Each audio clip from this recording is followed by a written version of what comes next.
Come here. Come here. Come here. Come here. Yeah. Come here.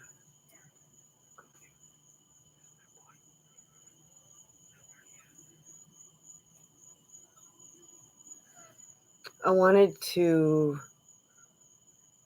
share what I have learned about the importance of dioecious seeds.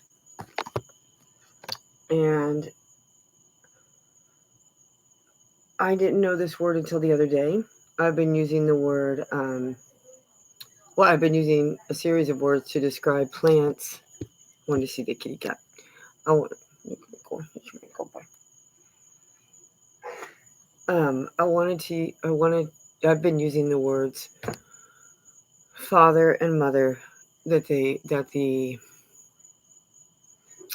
we need to collect and grow father and mother plants, seeds that have father and mother separate plants. So I finally looked up the word. It's called dioecious.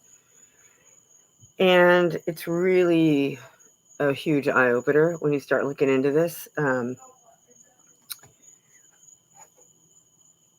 Because when you start looking at how it's a parallel to what they're doing to us socially and encouraging basically hermaphrodites, or what is also which is very close to a hermaphrodite called a monoecious plant, you realize that, wow, this is really serious. 95% of the crops on earth that are for human consumption, or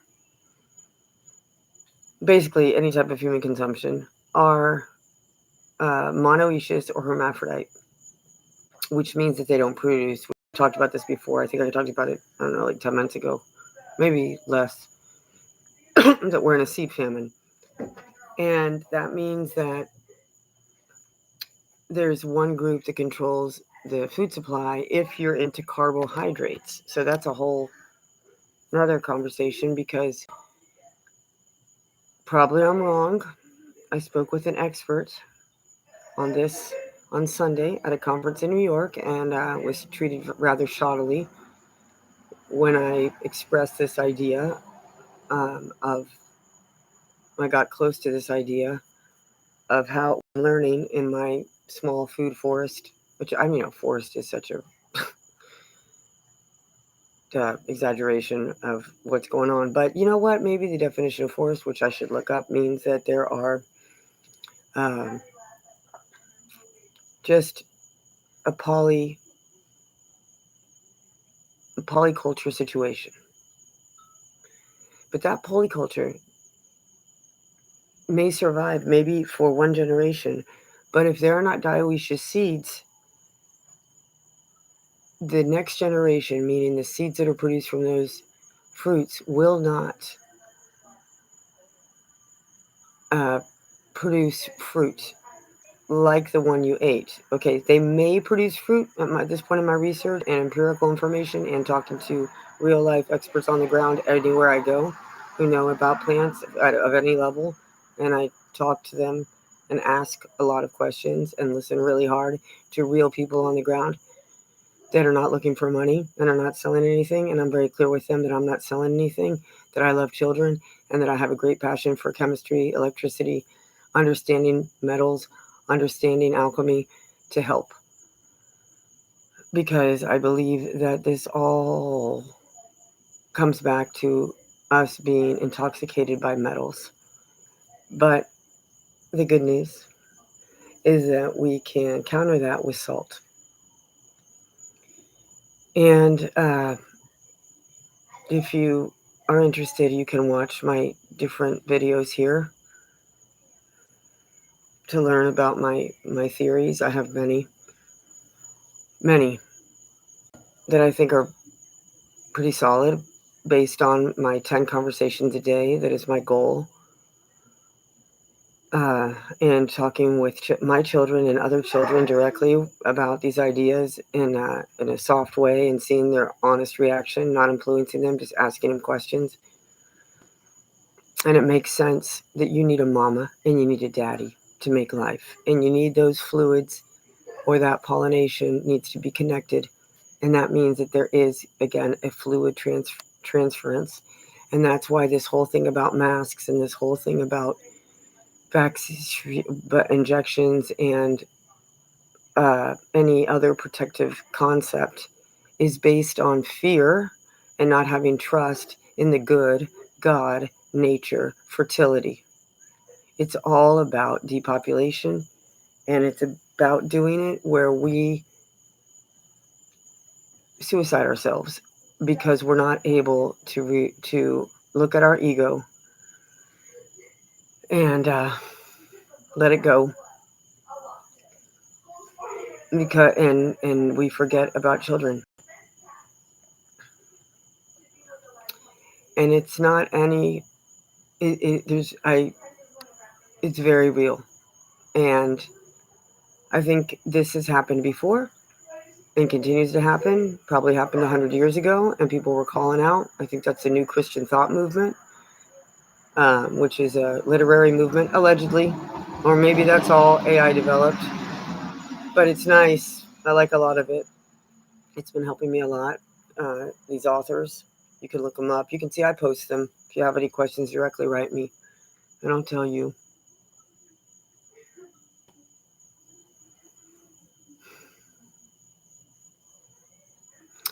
I returned from New York last night, Manhattan in upstate New York, and I lived in Manhattan for 10 years, and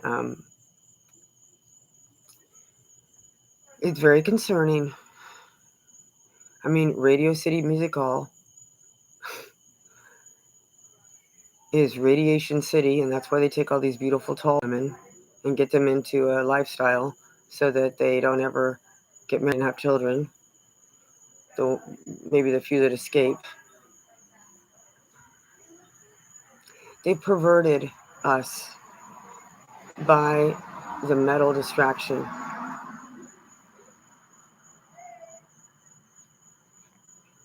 And it's not all doom and gloom, it's just heavy. And it's heavy, and it can be combated by the beautiful electricity of salt in your body that you should consume every day, in my opinion, with love.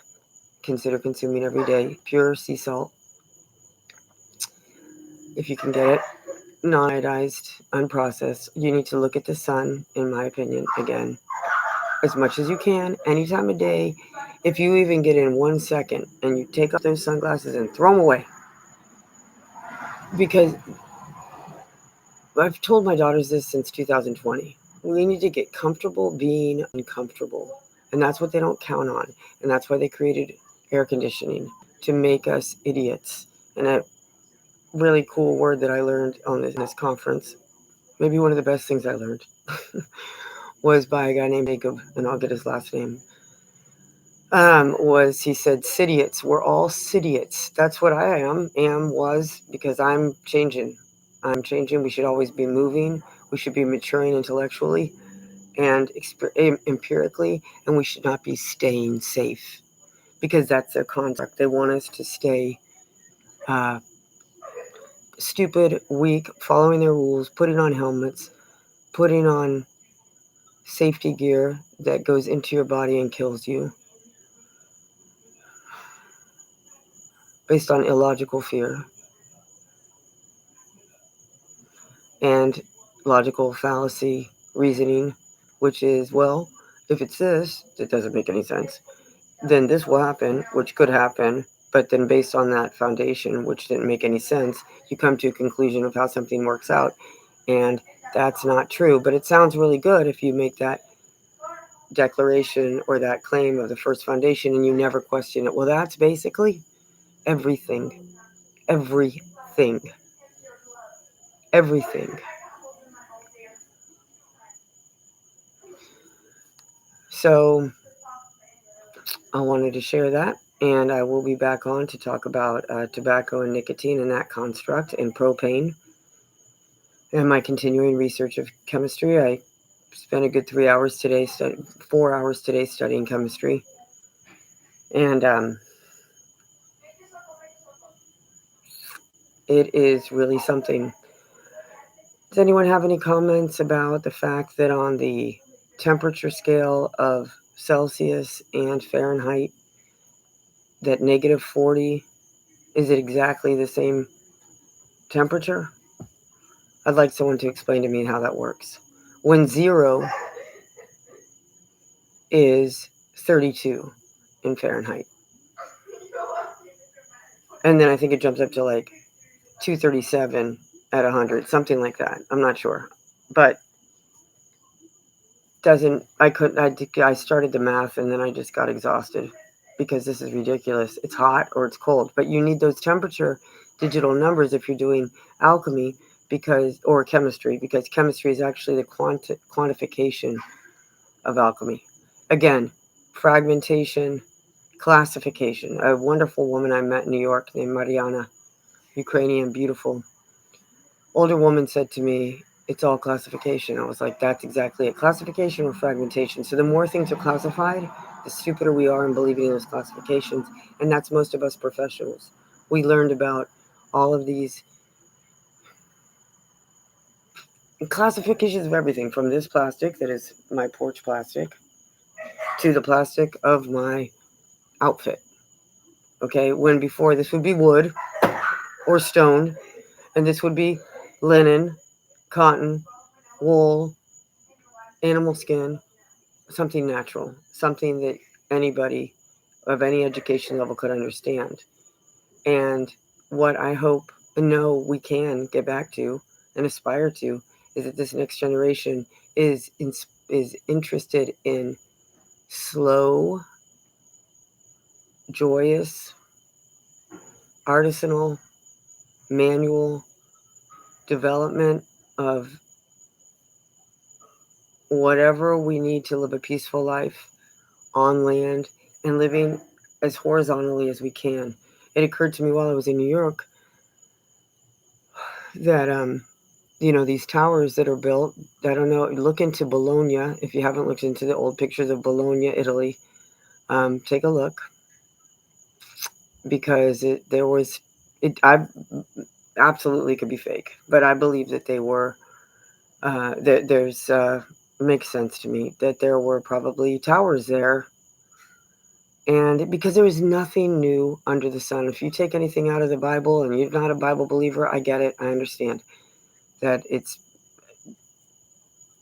difficult to get into, especially with so much garbage that's been put around it. And there's a lot of garbage that has, I think, been layered into what I believe are the wisdom works in there. And I think there's other or non-interesting books or chapters or testimonies or whatever, stories about prophets or prophet, is about alchemy. So prophets meaning alchemy, meaning they make money, maybe, right? Because it's all about words. This is all about words. So have a good night. Thank you for listening. Please share this video. Please comment and ask me any questions about this, because it's real. And I'm into fertility, and I'm not asking you for any money. This is not a monetized channel. Thank you.